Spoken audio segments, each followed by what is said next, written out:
Yo, yo, yo, Boruto Manga Chapter 37. Yo, welcome YouTube Massive. Welcome back to the channel. Sanjay Uchiha here, of course. We have a lot to talk about, a lot to discuss in this little Boruto Manga. Well, I wouldn't even really, I shouldn't even really call it little. But yeah, Boruto Manga Chapter 37 dropped earlier today. We have a lot to discuss, especially with everything that happened, honestly. But yeah, be sure to rate, comment, subscribe, and let's talk more on Boruto Chapter 37 after the intro.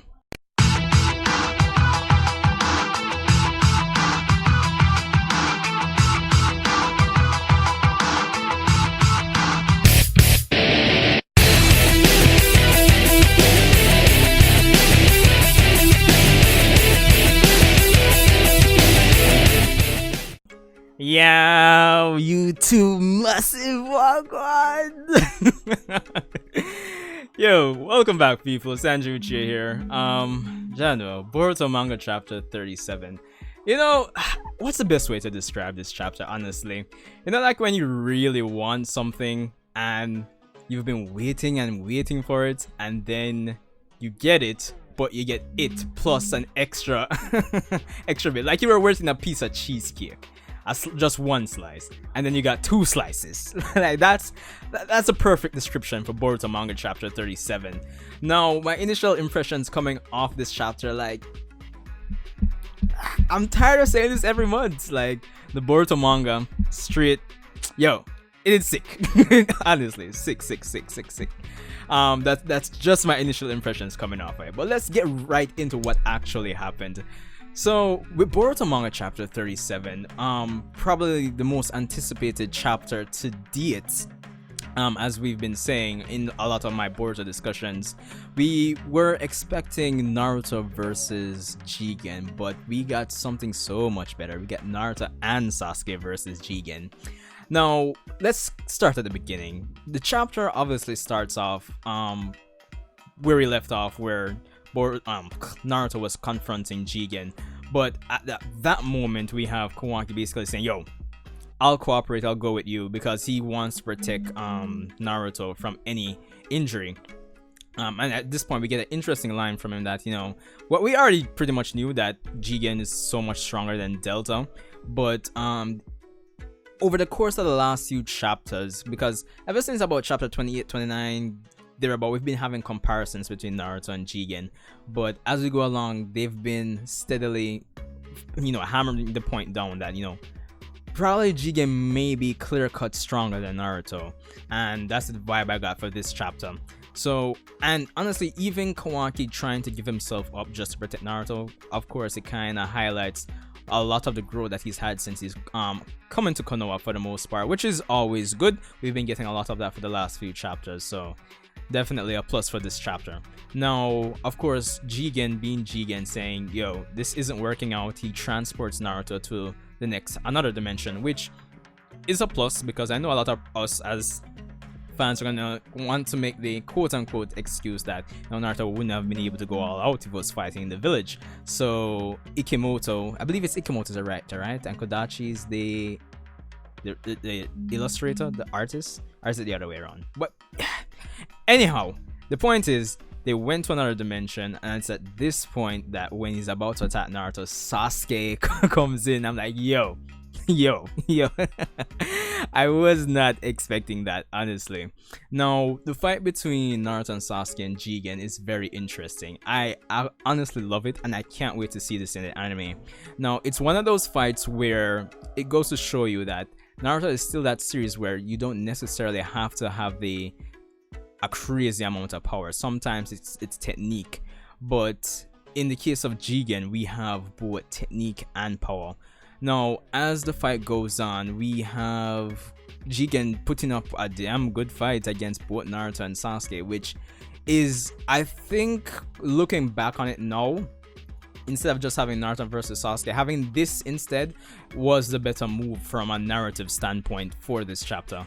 Reason being is that having them fight Naruto is one thing, but having them fight Naruto and Sasuke, it helps to really demonstrate, like, it really reinforces or emphasizes the how should I say, the threat that Jigen or Kara is on a whole if they were to really and seriously attack Konoha at the end of the day. So that's one thing to actually consider. It's definitely a plus for the chapter and gets us more invested in the long run in terms of how things are going to go.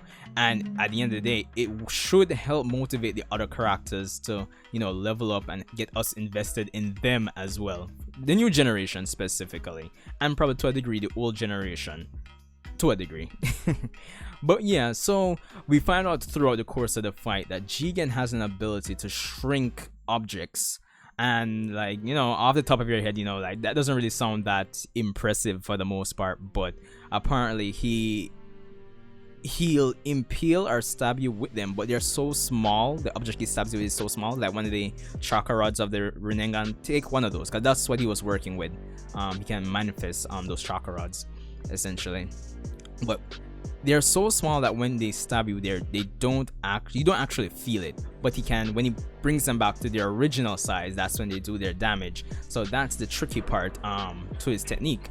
But it would be bad and not so bad if it was just that. But Jigen, at least via the karma mark, physically speaking, is comparable, if not a bit better than Naruto Uzumaki with his 6 pattern hands, Nine Tails chakra cloak, which is no joke at the end of the day. Of course, going into this fight, I'm not gonna lie, it's a good thing Sasuke, apart from the narrative reasons, it's a good thing Sasuke is there to at least analyze and help out Naruto, because honestly, if it was Naruto alone, boy, it'd be rough, honestly. Really rough on him based on what I'm seeing so far. Of course, he has karma, so he's able to absorb chakra, ninjutsu, of course. And in this fight where we see Naruto use a Rasengan against him multiple times. But I'm not gonna lie, it doesn't matter which fight it is, seeing Naruto and Sasuke working together in any fight is a treat to see. And even though the fight is going kind of even at this point, but Jigen still has kind of a clear advantage. We know he hasn't shown all his cards, and the same could be said for Naruto and Sasuke, but it's more a mystery. It feels like it's more so in Jigen's favor. Honestly. Like, yo, Shadow, it's interesting, honestly. But anyway, yeah, so the choreography for the fight is pretty good. We finally get Naruto using shadow clones again, so that's another nice tidbit for the fight. But yeah, the choreography for the fight is good. We have Naruto testing the waters with his shadow clone, Sasuke analyzing with his Sharingan, the teamwork, you know. We also find out through Naruto and Sasuke's teamwork that Jigen actually, when he's absorbing jutsu via karma, he can't really move much. And of course, at one point in the chapter, we see him resort to using space-time ninjutsu, which when you really stack everything that Jigen has showcased so far in this chapter, honestly, what can I say, people? Jigen is ridiculous, honestly, and he hasn't shown his entire hand just yet, because during the course of the chapter, apart from analyzing and telling Naruto Jigen's ability to shrink stuff, and he can even shrink himself, which is another interesting tidbit, we find out that he has another secret. And of course, it's the transformation where we see him have the horns. I'm pretty sure that's what Sasuke was referring to in the chapter when he was telling Naruto that he has another secret, and we'll see the fruits of what that form itself can do by time chapter 38 rolls around. So there's that. The fight aside, we didn't get much of Boruto, Kawaki, and Sarada. We got a few panels with them.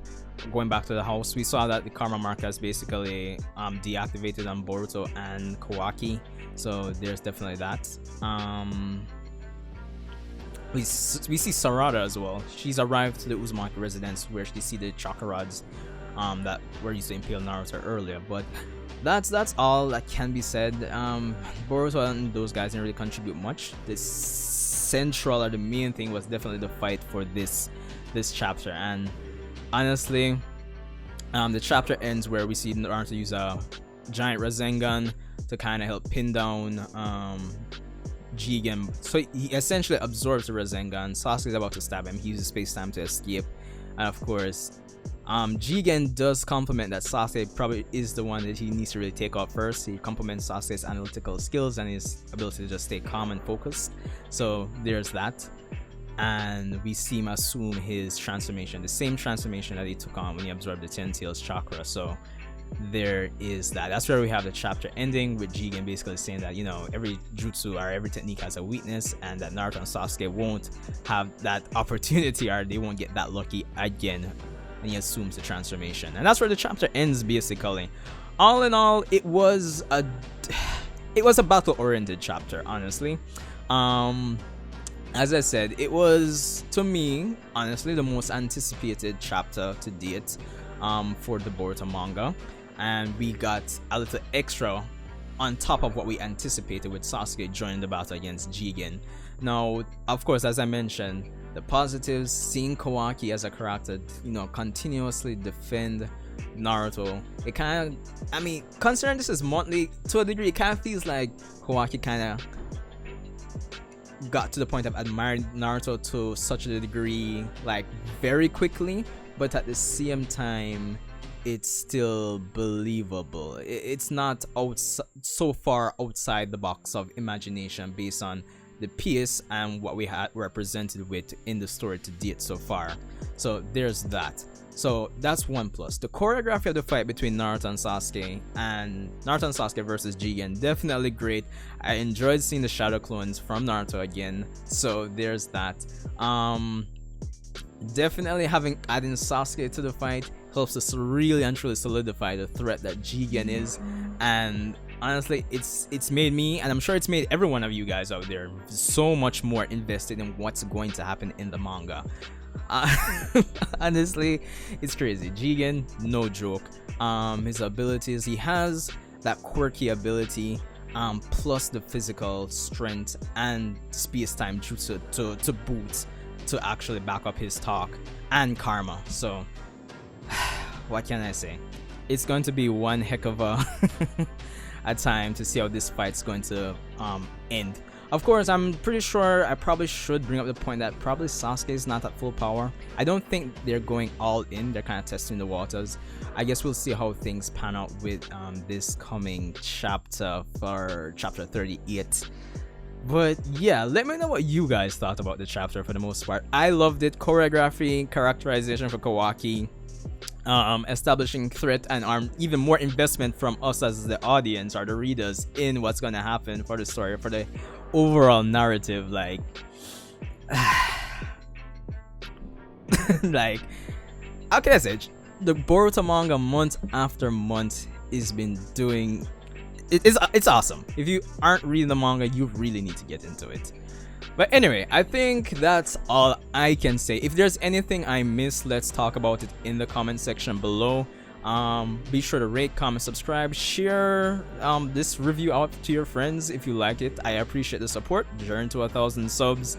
And yeah, that's all I have for this one, people. So see you talk to you in the comment section, and the 1,000,001 discussions we'll be having leading up to chapter 38. Rate, comment, subscribe. See you guys in the next one.